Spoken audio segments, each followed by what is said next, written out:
Қайырлы күн баршаңызға. Бүгін осындай дрожсыз табиғи ашытқыдан үлпілдек керемет әдемі болып шығатын бауырсақ және де батоннан дайындаймыз.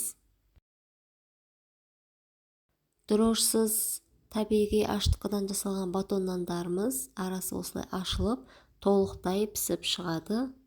Видеоны толықтай қарап, каналыма тіркеліп кетіңіз. Алдымен краннан алынған мұздай суымызға алдын ала осы апарамызды дайындап қоямыз. Осыны салып аламыз суымызға.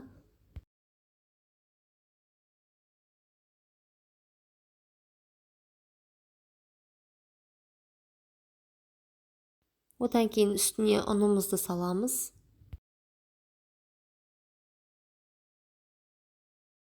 Барлығын біріктіріп илеп аламыз. Тек сумен осы ұнымызды ғана илеп аламыз, тұзды қоспаймыз. Осыны илеп болып, жарты сағатқа қойып қоямыз, бетін жауып. Одан кейін 40 минут сайын 2 рет қайырып илеп тұрамыз.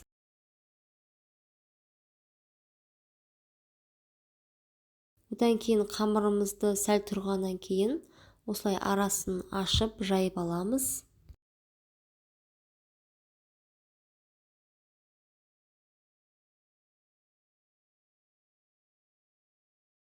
Үстіне тұзымызды, қантымызды, одан кейін сары майымызды салып аламыз.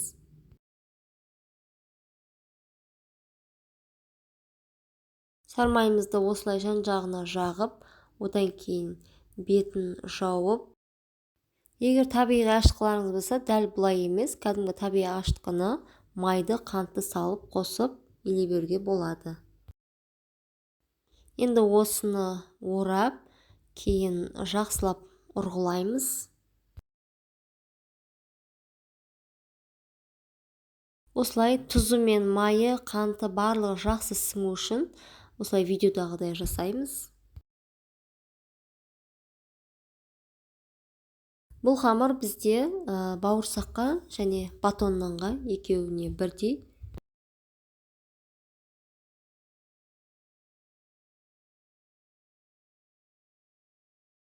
Шамамен бір 10 минуттай осылай видеодағыдай жасап аламыз.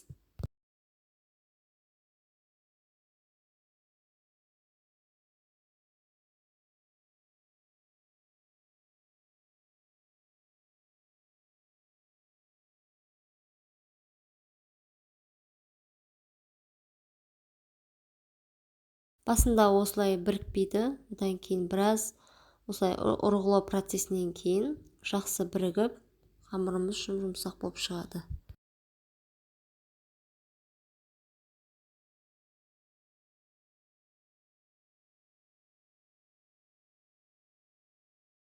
Енді осының бетін жауып 40 минутқа тындырып қойып қоямыз.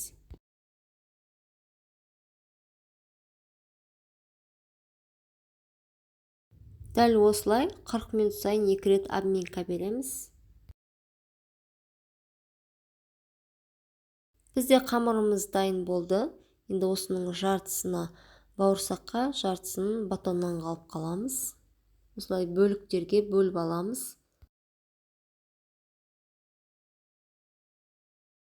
Бізде қамырымыз өте жұмсақ болып дайын тұр.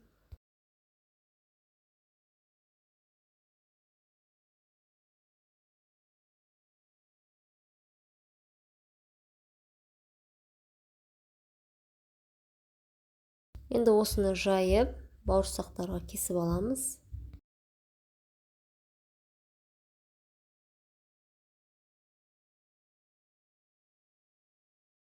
Қызып тұрған майымызға осылай салып пісіріп аламыз.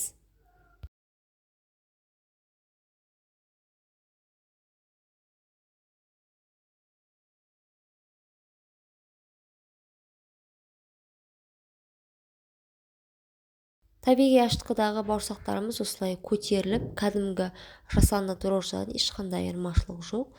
Өте әдемі қызарып шығып жатыр.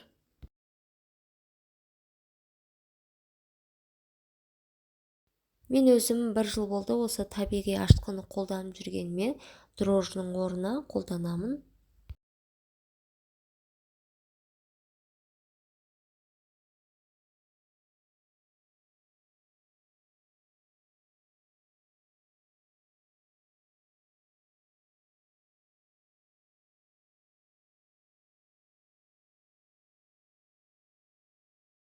Бізде табиғи ашытқыдан жасалған бауырсақтарымыз дайын болды.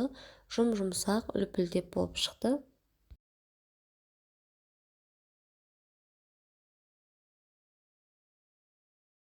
Енді жаңағы бауырсақ тестасынан осы сливочный батоннаның формасын жасап аламыз.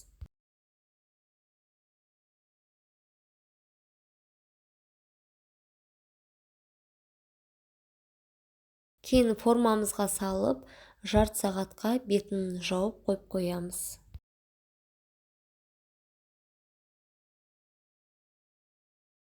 Осылай астыңғы жақтарын жақсылап біріктіріп аламыз.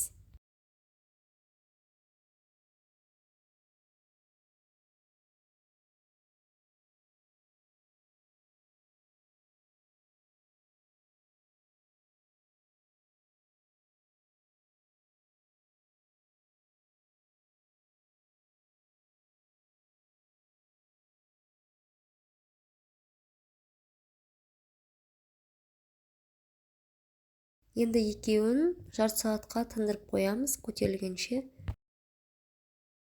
Духовкада 200 градуста жарты сағатқа пісіріп аламыз. Пісірер алдын осылай бетінен пышақтың көмегімен кесіп аламыз. Нанымызды толықтай суытып барып кесеміз.